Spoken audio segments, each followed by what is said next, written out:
Setelah melalui proses persalinan yang penuh drama dan ketegangan, Salma akhirnya berhasil melahirkan anaknya dalam kondisi yang sangat melelahkan secara fisik dan emosional. Meski tubuhnya lemas dan kesadarannya sempat nyaris hilang, kekuatan luar biasa sebagai seorang ibu membuatnya tetap bertahan hingga detik terakhir. Tangis bayi akhirnya pecah suara nyaring namun lemah, menandakan bahwa kehidupan baru telah datang ke dunia meski tidak dalam kondisi sempurna. Bayi yang lahir prematur itu langsung dibawa oleh tim medis ke ruang perawatan intensif neonatal. Beratnya di bawah normal dan paru-parunya belum cukup kuat untuk bernapas tanpa bantuan. Dokter pun segera memutuskan bayi Salma harus dimasukkan ke inkubator. Di luar ruang bersalin, William menunggu dengan wajah cemas dan mata yang terus berkaca. Begitu mendengar bahwa Salma dan bayinya selamat, meski sang anak harus mendapat perawatan khusus, ia langsung bersujud syukur. Perasaan lega dan haru bercampur dengan rasa bersalah yang belum hilang sepenuhnya. Salma yang kini terbaring di ruang pemulihan belum bisa langsung menggendong anaknya. Ia hanya diberi foto kecil sang bayi yang tertidur dalam inkubator, lengkap dengan kabel dan selang tipis yang menempel di tubuh mungil itu. Air matanya tak terbendung. Campuran antara bahagia, haru, dan kekhawatiran memenuhi hatinya. Suster datang dan menjelaskan bahwa bayi Salma dalam kondisi stabil tapi tetap perlu pengawasan ketat selama beberapa minggu. Ia harus diperiksa rutin, dijaga suhunya, dan diberi asupan nutrisi melalui alat bantu. Semua akan bergantung pada ketahanan sang bayi dan juga pada ketenangan ibunya.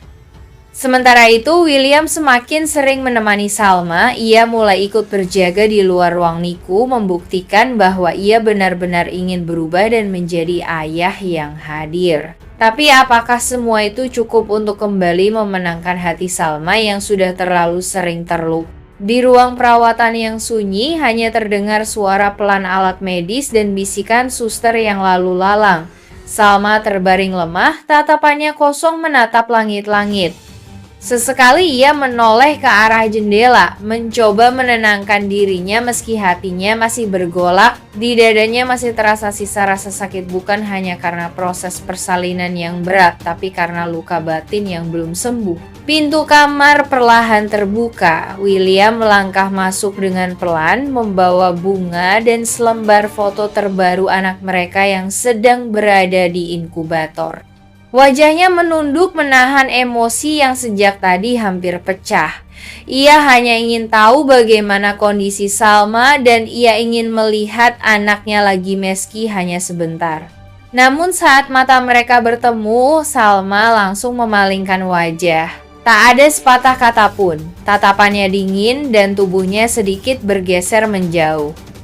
Ia tak berteriak, tak menangis, tapi sikap diamnya justru lebih tajam daripada kemarahan. William mendekat pelan mencoba duduk di tepi ranjang, tapi Salma hanya menatap keluar jendela seolah William tak pernah ada di ruangan itu. Matanya berkaca tapi ia menahannya kuat, tidak sekarang. Ia tidak ingin terlihat lemah lagi di depan seseorang yang sudah terlalu sering membuatnya jatuh. Namun Salma tetap diam. Di dalam hatinya, luka itu terlalu dalam. Ia ingin percaya, ingin memberi kesempatan.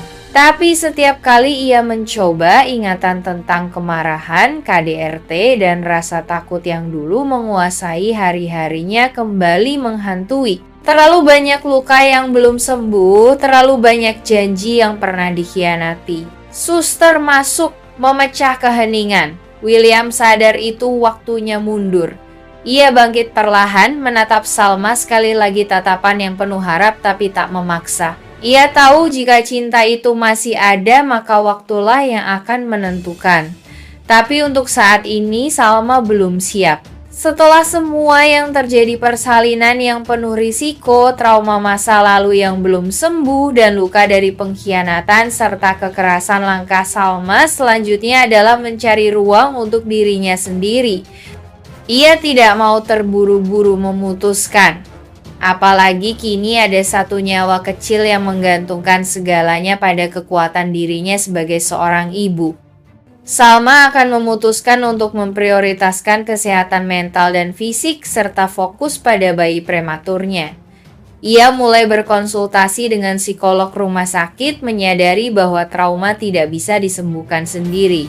Di sela waktu, ia mengunjungi ruang NICU untuk menemani bayinya. Meskipun belum kuat berjalan lama, ia mulai menjalin ikatan emosional dengan anaknya, mengajaknya bicara pelan dari balik kaca inkubator.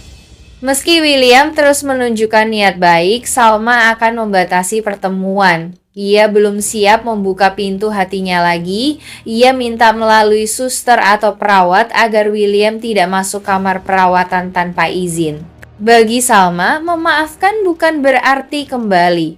Ia harus yakin bahwa jikapun ada harapan untuk keluarga mereka, itu bukan karena desakan atau rasa kasihan, tetapi karena keyakinan yang dibangun dari awal.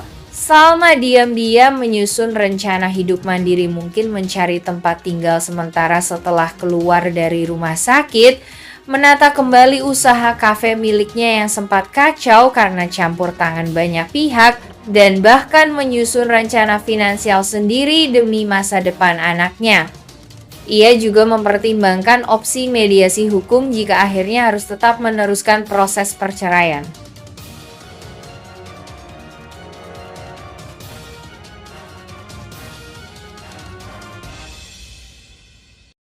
Untuk mengguncang mentalnya. Beberapa pesan bahkan menyertakan foto-foto lama, rekaman suara samar yang seakan hanya bisa dimengerti oleh Irish, semua membawa jejak masa lalu yang pernah ia kubur dalam-dalam. Irish mulai gelisah. Ia mencoba menghubungi orang-orang terdekatnya, tapi tidak ada yang tahu dari mana pesan itu berasal. Ia mulai curiga, mungkinkah Erlangga masih hidup? Namun ia belum berani berkata apapun kepada siapapun, apalagi jika William tahu. Ia takut semuanya akan berbalik menuduh dirinya lagi tentang insiden masa lalu yang nyaris menghancurkan hidup Salma. Yang tidak diketahui Irish, Erlangga kini terus memantau dari kejauhan. Ia tidak hanya ingin mengganggu pikiran Irish, tapi juga menguras ketakutannya hingga nanti siap muncul di hadapannya secara langsung. Dan saat itu tiba, Erlangga ingin Irish benar-benar merasa kalah.